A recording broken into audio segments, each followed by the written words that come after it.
I'm going to start like this. A few years ago, 2019, y'all, I had a breakdown. I talk about it in my book, Book of Prayers, How They Got Me. Go get you one.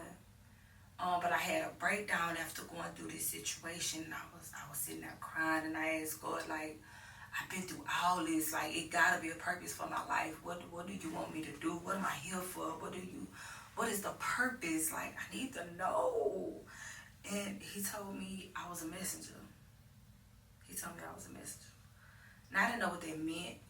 I didn't know what message I needed to put out there. I didn't know what I was supposed to do. But I know I heard messenger. That's all I needed, y'all. I started talking. I started talking. I started letting all that out. Like everything I held in me, like my book. My book is full of stuff that was held in for all these years. Once God told me I was a messenger, I started opening up. It allowed me to write out what was going on. That book started as a letter to my mother because I couldn't tell her. So I was like, you know what? I'm going to do what I do best. I've always been a poet. So I turned my letter into a poem. And then I turned that poem into a song.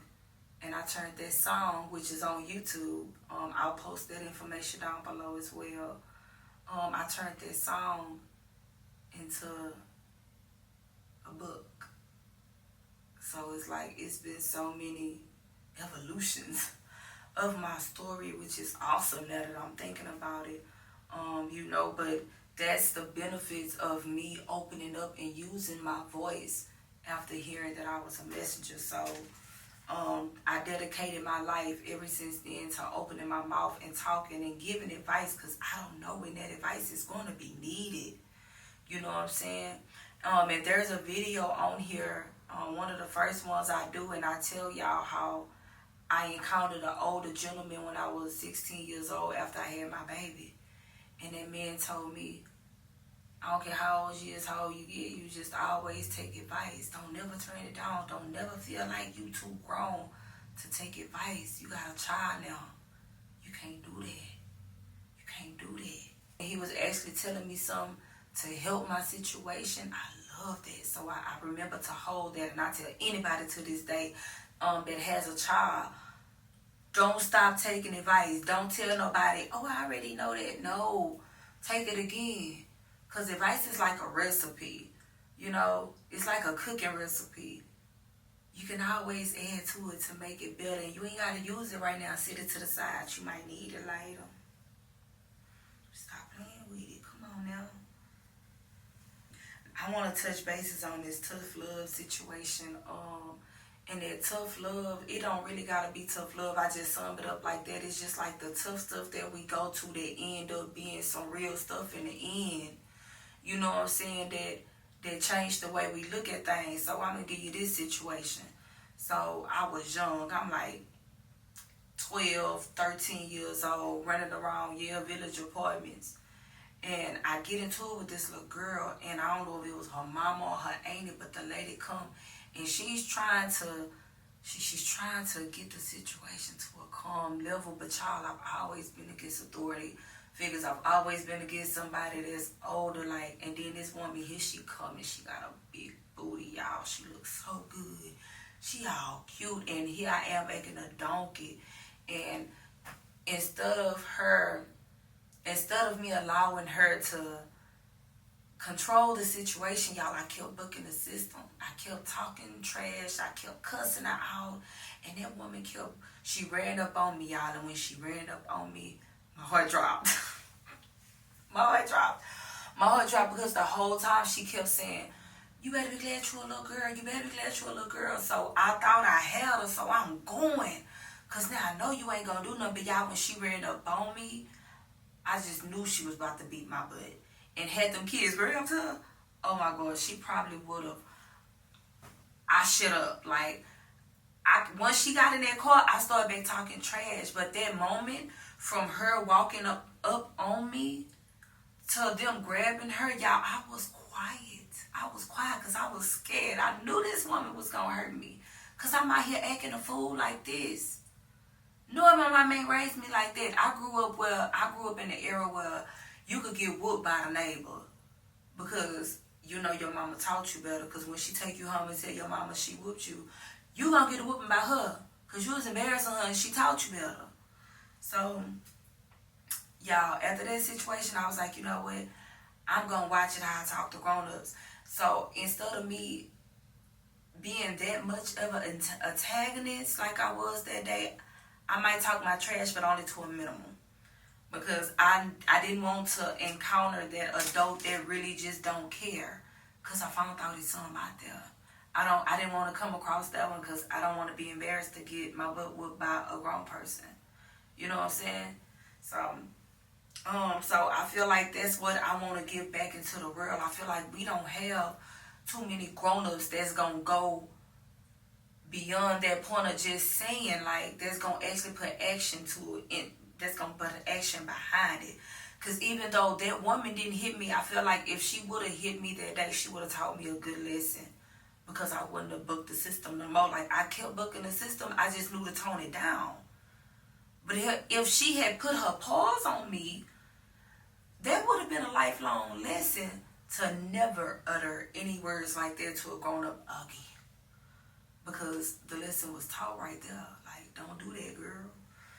But anyway, like this is what I want to give back to. Like, I want to be that adult that says something in situations like if we out and about at a store or something, you got a teenager that's acting crazy or doing something trying to book their mama.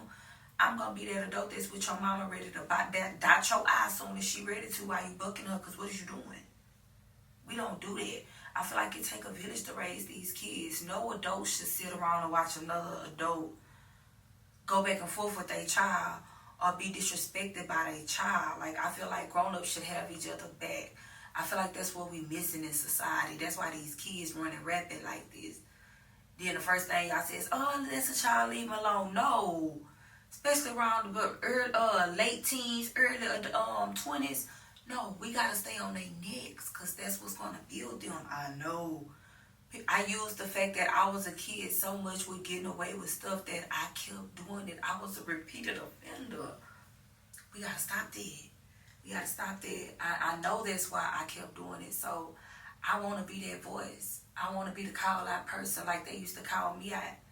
I've been in places with my friends cussing and had all women, you know your mama ain't taught you nothing like that. You need to stop all that cussing, this and that. And I know I can't go back and forth with this old lady, so I'm going to shut up. So that's what I did. I feel like I was around a bunch of negativity when I was little. So that's another reason I would like to start this podcast on a good foot, on a positive foot. I didn't see too many options when I was younger. It was either probably this or this.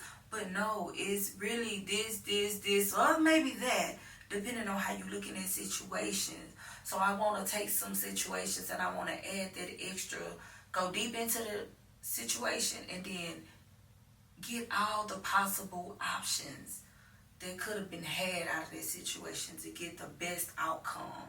You know what I'm saying? I feel like I didn't have enough detail on situations to know how to handle some of them. When it came to making decisions when I was younger, like having a kid young. So I'm gonna say, had I known the ins and outs, yes, I would have waited. I wouldn't have been in a rush. I wouldn't have felt like, oh, a kid is something I need because, oh, I see 16 and pregnant. Oh, I see some girls at the school didn't have a baby. Oh, I hear the conversations that I had and hear about all the joy and love these kids supposed to bring you, right? So I didn't have enough detail in there to be like, okay, well, you know, when you get ready to go to work, you ain't gonna be able to do this. When you get ready to make your moves to do that, you gotta make sure the baby good. Before you even take a step, you gotta look back first. Like, you're not gonna be able to do some things because once you have kids, you gotta make sure you have that time and energy to put into them.